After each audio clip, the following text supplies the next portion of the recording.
بسم الله والصلاة والسلام على رسول الله الكريم. أهلا وسهلا بالمتتبعات الحلوات. وصفة اليوم هي وصفة سهلة وسريعة واقتصادية إلى آخره. كيكة الآيس كريم، الآيس كريم المزيف، هذيك هي بالذات كيكة مشربة بالقهوة ومعمرة بالكريمة الرائعة. شوفوها مع بعضنا وش فيها المكونات. المكونات تاعها بسيطة، ما فيهاش بزاف. نبداو بالجينواز. بسم الله.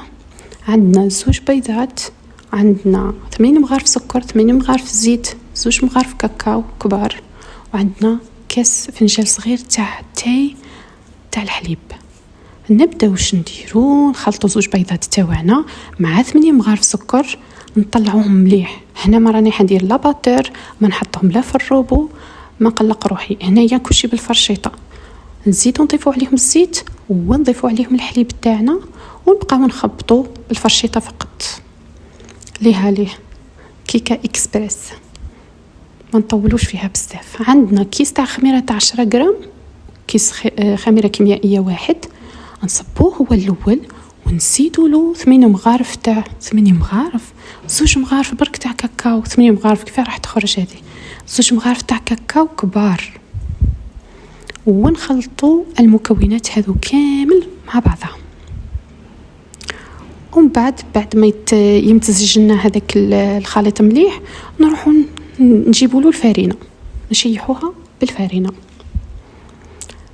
مغرف 2 3 4 5. هنايا درنا 5 مغارف. نخلطوا هذا الخليط مليح مليح مليح باش ما يديرناش هذوك التكتلات. خاصنا الساعه نخلطوه مليح، ومن بعد نزيدو نضيفوا له هما 3 مغارف اللي بقاو تاع الفارينه، معناتها هما 8 مغارف تاع فرينه.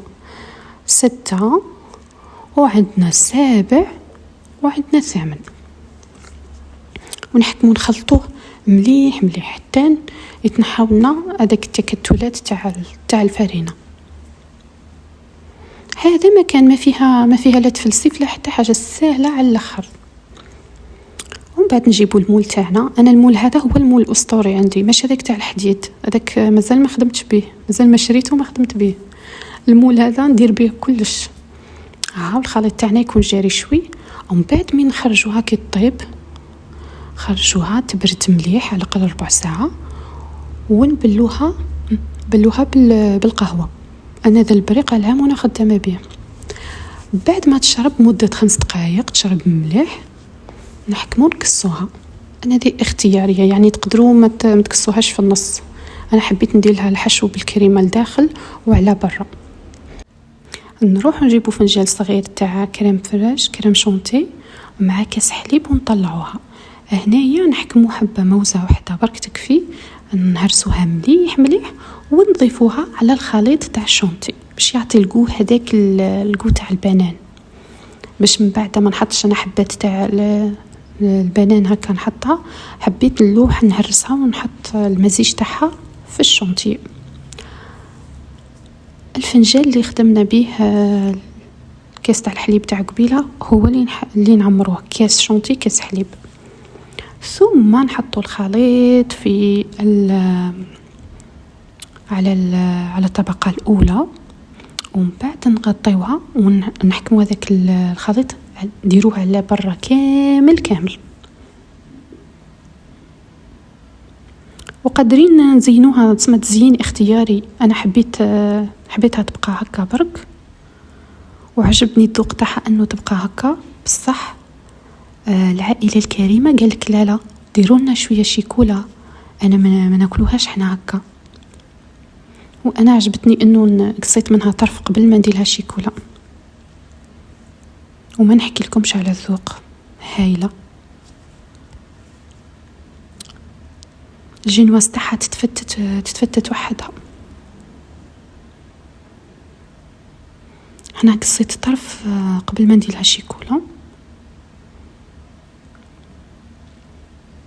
وما تنسونيش بلايك وشير وكومنت. أهلا وسهلا بالمتتبعات الجديدات للقناة. وما تنساوش تضغطوا زر الاشتراك باش يوصلكم كل جديد. كل جديد. هني رحت جبت تحت اختيار العائلة، جبت الشيكولا ذوبتها وحطيتها لهم فوق الخليط. وهكا نكونوا كملنا الكيكة تاعنا وشهية طيبة للجميع. وجربوها أكثر من سهلة. تقدروا تجربوا العجينة تاعها في الليل وفي الصباح ديكوريوها تقدروا ديكوريوها أكثر من هكا. أنا عجبتني هكا وسميتها كيكة الإسكيمو ولا كيكة الآيس كريم، بس الذوق تاعها صح جاي كيما الآيس كريم. وهذا مكان